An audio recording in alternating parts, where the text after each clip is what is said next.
Hey, bonjour les amis. Aujourd'hui, nous allons jouer à CK3. CK3, mais qu'est-ce que c'est? Moi je ne connais que Fortnite et Call of Duty.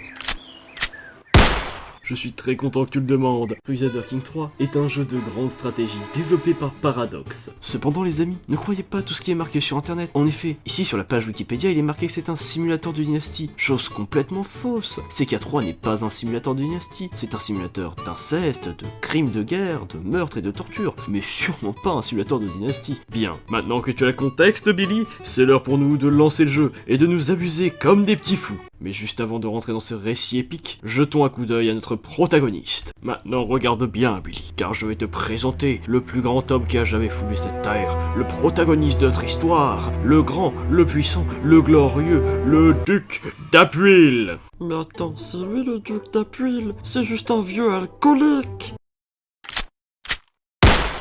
Bien vu Billy, mais notre protagoniste n'est pas que vieux ou que alcoolique, il a aussi bien d'autres traits incroyables. Par exemple, tous ses enfants sont complètement débiles, et le seul héritier qu'il a un problème génétique. Ou encore on peut remarquer le fait que l'intégralité de son royaume veut le tuer, sans oublier le fait qu'il n'a aucun honneur étant donné que c'était un bandit avant d'être un roi, un politicien de base en somme. Ça les amis, c'est l'Apuil, une région où il n'y a absolument aucun danger, après tout nous sommes les plus gros. Ne regardez pas à droite, ne regardez pas à droite, ne regardez pas à droite. Bon, maintenant la première étape, ça va être d'éduquer notre fils. Ok, c'est un incapable, mais ce sera un incapable qui saura lire. Le bon point dans tout ça, c'est que vu que notre famille est relativement connue, on peut prendre un héritage dynastique. Mais qu'est-ce que c'est un héritage dynastique, vous allez me demander? C'est très simple, quand ta dynastie est assez connue, tu peux obtenir le pouvoir magique d'augmenter tes capacités. Aucune idée de comment ça marche. Et nous ici, on va prendre les pouvoirs d'aventurier, parce qu'on veut trouver le One Piece. Maintenant que je suis un stratège, c'est l'heure pour moi d'utiliser une technique que seul Sun Tzu nous a appris. N'oublie pas, pour t'agrandir, tabasse les faibles, les faibles, les faibles. Merci Sun Tzu, ta sagesse légendaire nous illumine encore une fois. Maintenant, jetons un coup d'œil à notre armée. Ouh, pas mal. Et maintenant, regardons l'armée du voisin. Bon bah les amis, je crois que vous savez ce que ça veut dire. C'est l'heure pour nous de nous amuser. Mais attends, tu ne peux pas déclarer la guerre à un pays sans aucune raison. Bien vu Billy. Avant de pouvoir attaquer un endroit, nous devons en effet créer une justification, ou un casus belli en latin. Comment va-t-on obtenir ces justifications? Eh bien c'est très simple. On envoie notre prêtre dans un pays étranger, et on lui demande de trouver un document qui dit « Starfula les frères, ce territoire, c'est pour l'Apuil ».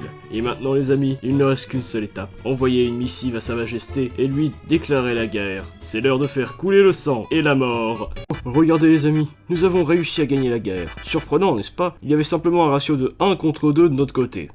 C'était vraiment inattendu, on n'avait aucune chance de gagner. Heureusement que Sun Tzu était là pour nous aider. Merci Sun Tzu. Oh, que vois-je? Une civilisation qui refuse de se vassaliser à la mienne. Bon, vous savez ce que ça veut dire les amis. C'est l'heure de bien nous amuser. Encore une fois. Bon, maintenant il nous suffit de répéter le processus de la justification.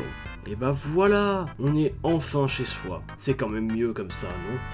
Faut juste ignorer le violet en bas à droite. Ah Robert, je me demande quelles autres glorieuses aventures nous attendent, toi et moi. J'ai hâte de continuer sur cette route. Oh. Robert est mort, et mon perso est maintenant homosexuel et complètement incapable. Bon bah, tous mes vassaux me détestent maintenant. Enfin, encore plus qu'avant, je veux dire. Et il y a des révolutions paysannes toutes les 3 secondes et demie. Je suis aussi alcoolique maintenant, j'ai oublié de le préciser. Bon bah, c'est pas grave, au pire j'aurais du sexe avec le pape. Il me donnera de l'argent en échange. Bon, du coup, la bonne nouvelle, c'est que je me suis emparé de la Sardaigne. La mauvaise, c'est que ma seule héritière est une fille. Ouais, à l'époque médiévale, c'était pas fou, ouais. Oh, tiens, il semblerait que quelqu'un toque à la porte. Je me demande bien qui c'est à cette heure tardive.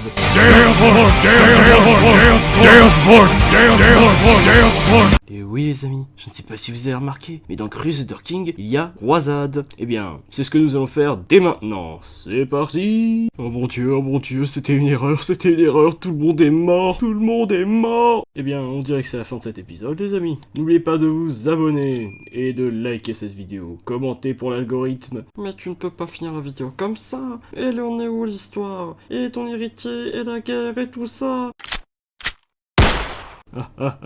Ça Billy, c'est une autre histoire.